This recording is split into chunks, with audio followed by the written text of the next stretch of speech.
Hello viewers, ఇవాళ మన recipe వచ్చేసి మిరపకాయ బజ్జీలు. అందరూ చేస్తుంటారు, ఒక్కొక్కరు ఒక్కో విధంగా చేస్తారు. మరి నేనే విధంగా చేస్తా అనేది, నేను చేసే విధానం ఏ విధంగా ఉంటుంది అనేది ఈ వీడియోలో చూద్దాం. ఫస్ట్ అయితే ప్రాసెస్లోకి వెళ్దాం. ఫస్ట్ మిరపకాయలను తీసుకొని మధ్యలో ఘాటు పెట్టుకొని లోపల ఉన్న గింజలను మొత్తం తీసేయాలి. అవి కారం ఉన్నా సరే కారం లేకున్నా సరే మిరపకాయలు ఇలా మధ్యలోకి ఘాటు పెట్టుకొని గింజల్ని మొత్తం తీసేయాలి. అట్లయితేనే మనకు రుచిగా వస్తుంది అన్నమాట. సో ఇప్పుడైతే ఇలాగే అన్నింటినీ చేసి పెట్టుకున్న తర్వాత వీటి మధ్యలో ఓన్లీ ఉప్పు రాస్తున్నాను అనమాట.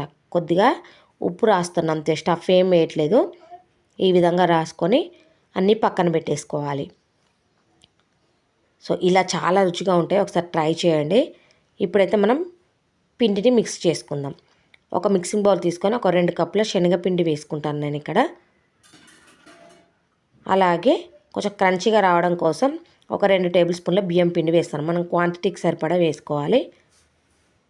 ఒక చిటికడంత సోడా వేస్తున్నా, ఒక హాఫ్ టీ స్పూన్ కారం, రుచికి సరిపడా ఉప్పు యాడ్ చేసుకోవాలి. అలాగే ఒక హాఫ్ టీ స్పూన్ పసుపు యాడ్ చేసుకోవాలి కలర్ కోసం. ఇవన్నీ మంచిగా మిక్స్ అయ్యేలాగా మిక్స్ చేసుకోవాలి. ఇందులో కొద్దిగా వాము కూడా నలిపి యాడ్ చేసుకోవచ్చు, కొంచెం గ్యాస్ ప్రాబ్లం లాగా అనిపిస్తే, కానీ నేనేమి ఇక్కడ వేయట్లేదు. ఇవి మొత్తం మిక్స్ చేసుకోవాలి. ఇంగ్రీడియంట్స్ అన్నీ కలగలిసేలాగా ఇలా మిక్స్ చేసుకున్న తర్వాత ఇందులోకి వాటర్ యాడ్ చేస్తూ కొద్దిగా మంచి టెక్స్చర్ వచ్చేలాగా కలుపుకోవాలి.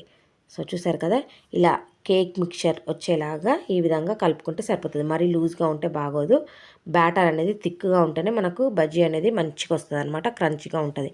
సో ఇప్పుడు మనం ఒక్కొక్కటిగా ఇందులోకి డిప్ చేసి మనం డీప్ ఫ్రై చేసుకోవడమే ఆయిల్లో వేసుకొని. చూసారు కదా, ఈ విధంగా మంచిగా డిప్ చేసుకొని ఆయిల్లో వేసేసుకోవడమే. చాలా ఈజీ ప్రాసెస్ అనమాట. ఈ విధంగా చేసి చూడండి, చాలా రుచిగా ఉంటుంది. మంచిగా ఆయిల్ హీట్ అయినాక ఇందులోకి మనం వేసుకొని మంచిగా వేయించుకోవడం, మీడియం ఫ్లేమ్లో పెట్టుకొని ఎర్రగా వేయించుకోవడమే. సో చాలా రుచిగా ఉంటాయి ఈ విధంగా చేస్తే.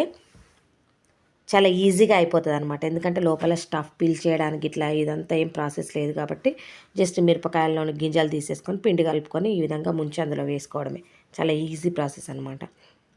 సో ఇవి ఎర్రగా అయ్యేంతవరకు ఈ విధంగా కాల్చుకుంటే సరిపోతుంది అనమాట. ఇవి మంచిగా ఫ్రై అయినాయి కాబట్టి వీటిని పక్కకు తీసుకుందాం. ఇప్పుడు ఇదే విధంగా అన్నింటినీ చేసుకోవాలన్నమాట.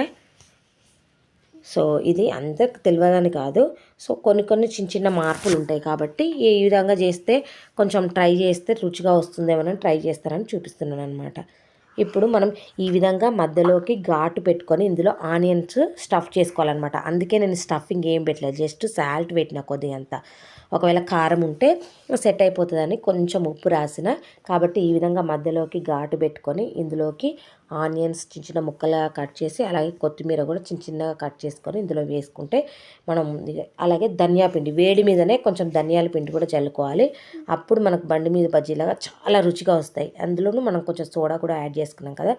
సో ఈ నేను చేసే ప్రాసెస్ నచ్చితే తప్పకుండా సబ్స్క్రైబ్ చేయండి, లైక్ చేయండి.